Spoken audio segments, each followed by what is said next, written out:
करमाळा प्रकरणातील अजित पवारांच्या व्हिडिओवरती मुख्यमंत्री फडणवीसांनी नाराजी व्यक्त केली आहे। अजित पवार यांच्या व्हिडिओमुळे सरकारची प्रतिमा मलिन झाल्याचं मत मुख्यमंत्र्यांनी व्यक्त केलं आहे। महिला अधिकाऱ्याच्या पाठीशी मुख्यमंत्री म्हणून ठामपणे उभं राहणार असल्याचा विश्वास मुख्यमंत्र्यांनी व्यक्त केला आहे। माढा तालुक्यातील कुर्दू गावातील मुरुम उत्खननावरून राष्ट्रवादी शरदचंद्र पवार पक्षाचे खासदार धैर्यशील मोहिते पाटील यांनी निशाणा साधलाय। पोलीस उपाधीक्षक अंजना कृष्णा यांच्या व्हिडिओ आधी महसूल अधिकाऱ्यांवरती हल्ला करण्याचा प्रयत्न केल्याचा आरोप धैर्यशील मोहिते पाटलांनी केलाय।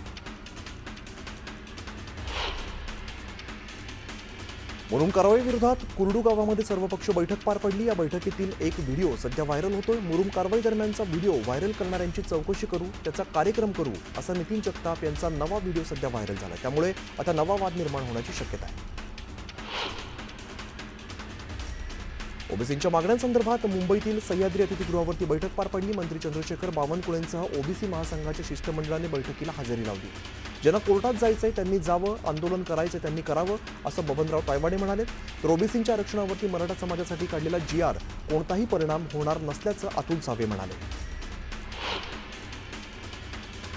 आरक्षणाबाबतचा GR सरकारने प्रचंड दबावाखाली काढला। शासनाच्या मराठा आरक्षण GR मुळे राज्यात नाराजी आहे। GR बाबत मुख्यमंत्र्यांना पत्र लिहिलंय असं छगन भुजबळ म्हणाले। GR मागे घ्या किंवा त्यामध्ये बदल करा अशी मागणी भुजबळांनी केली। GR मधील मराठा समाज शब्दावरती आमचा आक्षेप आहे। ओबीसी कुणबी मराठा असा उल्लेख हवा असं छगन भुजबळ म्हणाले। मराठ्यांना ओबीसीतून आरक्षण देणं चुकीचं आहे असंही भुजबळ यावेळेला म्हणाले। भुजबळांनी कितीही पानांची तक्रार मुख्यमंत्री फडणवीसांकडे केली तरी आम्हाला त्याचा काहीही फरक पडत नाही अशी प्रतिक्रिया मराठा आंदोलक मनोज जरांगे पाटलांनी दिली। भुजबळांना मराठ्यांचं वाटोळं करायची सवय लागली असा आरोप करत त्यांनी मराठ्यांना सावध राहण्याचं आवाहन केलं। आमदार रोहित पवारांनी राजकीय द्वेषापोटी मंत्री चंद्रशेखर बावनकुळेंवरती खोटे आरोप केल्याची टीका भाजप आमदार बबनराव लोणीकरांनी केली। प्रसिद्धीसाठी रोहित पवारांनी आरोप केले असंही ते म्हणाले। मुरबाड नगरपंचायतमधील परिवर्तन पॅनल शिवसेनेत विलीन झालंय। माजी नगराध्यक्ष रामभाऊ दुधाळे यांच्या नेतृत्वाखाली 8 सदस्यांनी भाजपातून बाहेर पडत शिवसेनेचा धनुष्यबाण हाती घेतला।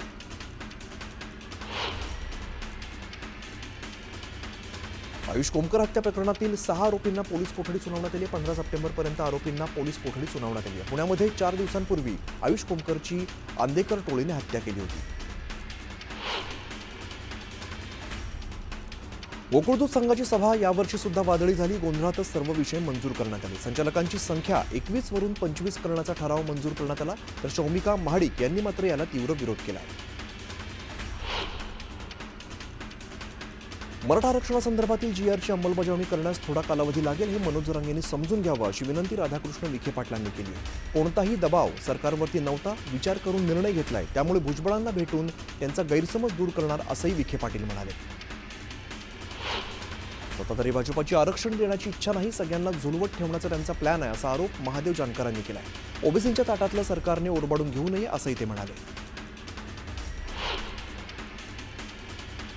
अभिनेत्री शिल्पा शेट्टीचा पती राज कुंद्राच्या अडचणीत वाढ झालेली आहे।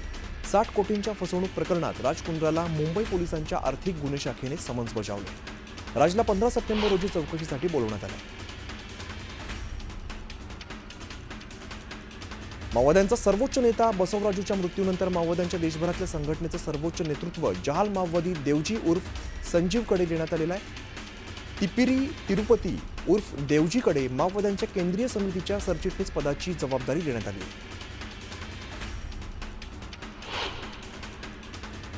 चिपळूणमधील मयूर भोजने या तरुणाने मराठा समाजाबाबत आक्षेपार्ह विधान करत शिवीगाळ केल्याप्रकरणी तेढ निर्माण झाला आणि 2 मित्रांमधील ऑडिओ क्लिप व्हायरल झाली असून संबंधित तरुणाला पोलिसांकडून अटक करण्यात आली।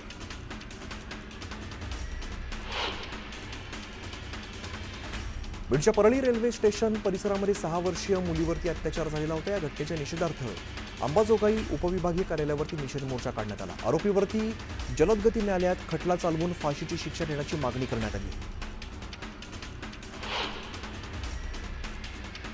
हिंगोलीच्या महावितरण कार्यालयावरती जिल्ह्यातील बाह्य स्त्रोत कंत्राटी कर्मचाऱ्यांनी आज मोर्चा काढला। वेतन रखडल्यामुळे हा मोर्चा काढण्यात आला। गोंदिया जिल्ह्यातील राष्ट्रीय आरोग्य अभियान कर्मचाऱ्यांनी आपल्या मागण्यांसाठी सुरू केलेल्या संपामुळे ग्रामीण भागात अनेक प्राथमिक उपकेंद्रांमध्ये आरोग्य सेवा कोलमडल्याचं चित्र बघायला मिळतं. कंत्राटी कर्मचाऱ्यांचे नियमित सेवेत समायोजन करण्याच्या निर्णयाची अंमलबजावणी न झाल्यामुळे या कर्मचाऱ्यांनी संप पुकारला. भाकड जनावरांचा प्रश्न दिवसेंदिवस गंभीर होत असल्यामुळे शेतकऱ्यांनी शिव आर्मी संघटनेच्या नेतृत्वात संगमनेर प्रांत कार्यालयासमोर आंदोलन केलं. यावेळेला पोलीस आणि शेतकरी आमने-सामने आले, त्यामुळे प्रांत कार्यालयाच्या आवारात काही काळ तणावाचं वातावरण होतं. सकल ओबीसी समाजावरती अन्याय झालाय. ओबीसी प्रवर्गात घुसखोरी करण्याचा प्रयत्न झाल्याचा आरोप करत अखिल भारतीय महात्मा फुले समता परिषदेच्या वतीने भुसावळच्या प्रांताधिकाऱ्यांना निवेदन देण्यात आलंय. चोपड्यातील तहसील कार्यालयावरती सकल ओबीसी समाजाच्या वतीने आंदोलन करण्यात आलं. ओबीसी आरक्षणाला धक्का लावणारा मराठा आरक्षणाबाबतचा GR रद्द करावा अशी मागणी यावेळेला आंदोलनकर्त्यांनी केली. बीड जिल्हाधिकाऱ्यांनी केलेल्या कारवाई विरोधात बीडमधील महसूल कर्मचारी आक्रमक झाले. गेवराई तहसीलमधील 12 कर्मचाऱ्यांवरती निलंबनाची कारवाई करण्यात आली. या विरोधात 1200 कर्मचाऱ्यांनी सामूहिक रजा टाकली, त्यामुळे 11 तहसील कार्यालयामधील कामकाज ठप्प झालंय. दरम्यान मागणी मान्य न झाल्यास बेमुदत संप पुकारण्याचा इशारा या कर्मचाऱ्यांनी दिला.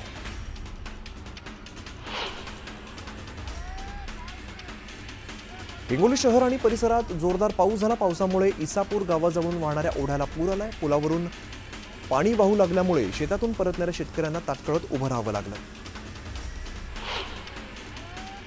वर्ध्याच्या देवळी तालुक्यात 150 एकरातील सोयाबीन आणि कपाशीचं पीक जळून खाक झालंय. लुडो कीटकनाशकामुळे पीक जळालं असून शेतकऱ्यांनी क्रॉप केमिकल्स कंपनी विरोधात रोष व्यक्त केलाय, तर आमदार राजेश बकाने यांनी अधिकाऱ्यांना धारेवरती धरलंय. बीडच्या अंबाजोगाई तालुक्यातील गिरवलीतील शेतकऱ्यांनी शक्तीपीठ महामार्ग मोजणीला विरोध केलाय. जमीन मोजणीला विरोध केल्यामुळे किसान सभेचे जिल्हाध्यक्ष अजय बुरांडेंना अटक करण्यात आली आहे, त्यामुळे शेतकऱ्यांनी आक्रोश केला. अतिवृष्टीमुळे बीड जिल्ह्यातील 66,644 शेतकऱ्यांची 51,103 हेक्टर क्षेत्रातील जिरायत आणि बागायत पिकं ही बाधित झालेली आहेत. शेतामध्ये पाणी साचून राहिल्यामुळे पिकांचं मोठं नुकसान झालं होतं. दरम्यान तात्काळ पंचनामे करून नुकसान भरपाई देण्याची मागणी शेतकऱ्यांनी केली आहे, तर 80% पंचनामे पूर्ण झाल्याचं जिल्हाधिकाऱ्यांनी सांगितलंय. नंदुरबारमधील बाल शहीदांना 83व्या स्मृतिदिनानिमित्ताने जिल्हा प्रशासनाच्या वतीने मानवंदना देण्यात आली. स्वातंत्र्य लढ्यात सहभाग घेणाऱ्या शिरीष कुमारसह लालदाद आणि इतर काहींना आदरांजली वाहण्यात आली.